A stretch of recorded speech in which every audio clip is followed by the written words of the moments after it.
2 ദിവസം മുന്നേ എൻ്റെ അടുത്ത് ഒരാൾ വന്നിട്ട് ഞാൻ ജിമ്മിലൊക്കെ പോകാൻ തുടങ്ങിയിട്ടുണ്ട്, അപ്പോൾ എനിക്ക് സിമ്പിളായിട്ടൊരു ഡയറ്റ് വേണമെന്ന് പറഞ്ഞു. അപ്പോൾ ഞാൻ ആളോട് ചോദിച്ചു, നിങ്ങൾ മുട്ട ഡെയിലി കഴിക്കാറുണ്ടോ ചോദിച്ചപ്പോൾ ആൾ പറഞ്ഞു ഇല്ല, ഡെയിലി മുട്ടയൊന്നും കഴിക്കില്ല എന്ന് പറഞ്ഞു. ഡെയിലി ഒരു 3 മുട്ടയെങ്കിലും ആഡ് ചെയ്യാൻ വേണ്ടി ശ്രമിക്കും എന്ന് കൊണ്ട് ഞാൻ പറഞ്ഞു. അപ്പോൾ ഇത് കേട്ടത് ആൾ എന്നോട് പറഞ്ഞത് എന്താണെന്ന് വെച്ച് കഴിഞ്ഞാൽ മുട്ട വാങ്ങാൻ പൈസ ഇല്ല എന്നാണ്. ഡെയിലി 3 മുട്ട കഴിക്കാനുള്ള പൈസ ഇല്ലെന്നാണ്. ഡെയിലി 3 മുട്ട കഴിക്കുക എന്ന് പറഞ്ഞാൽ 20 രൂപയുള്ളൂ.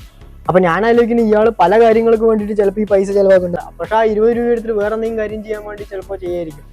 അപ്പോൾ നിങ്ങൾ അറ്റ്ലീസ്റ്റ് ഒന്ന് മനസ്സിലാക്കുക, മുട്ടയെങ്കിലും കഴിക്കാൻ വേണ്ടി ശ്രമിക്കുക പ്രോട്ടീൻ സോഴ്സിന് വേണ്ടിയിട്ട്. വേറെ ഒന്നുമില്ല, നമ്മൾ മലയാളി ഡയറ്റിനകത്ത് നമുക്കൊന്നുമില്ല, പ്രത്യേകിച്ച് സൗത്ത് ഇന്ത്യൻ ഡയറ്റിനകത്ത് ഒന്നുമില്ല. അപ്പോൾ നിങ്ങൾ മുട്ടയെങ്കിലും കഴിക്കാൻ വേണ്ടി ശ്രമിക്കുക. ആഴ്ചയിൽ ഡെയിലി ഒരു 2 മുട്ടയോ 3 മുട്ടയോ കഴിക്കാൻ വേണ്ടി ശ്രമിക്കുക. അതുകൊണ്ട് ഒരു പ്രശ്നമൊന്നും വരാൻ പോകുന്നില്ല, മനസ്സിലാവുണ്ടോ? പിന്നെ എന്താ പറയുക, മുട്ട കഴിക്കാൻ പൈസ ഇല്ല പറയണവരോട് നിങ്ങൾ ആഴ്ചയ്ക്ക് കട്ടക്കിടാൻ വേണ്ടിയിട്ട് കാശ് കളയുണ്ടല്ലോ 100-200 രൂപ. അപ്പോൾ ആ കട്ടക്കിടേണ്ട പൈസ ഉണ്ടെങ്കിൽ നിങ്ങൾക്ക് 2 ആഴ്ച മുട്ട കഴിക്കാം. അപ്പോൾ അതൊന്നും ശ്രദ്ധിക്കുക. വേറെ പല ചിലവ് നിങ്ങൾക്ക് ആവുന്നുണ്ട്, മുട്ടയല്ല നിങ്ങളുടെ ചിലവ് കൂട്ടും. അപ്പോൾ അതൊന്നും ശ്രദ്ധിക്കുക കേട്ടോ. ഓക്കെ.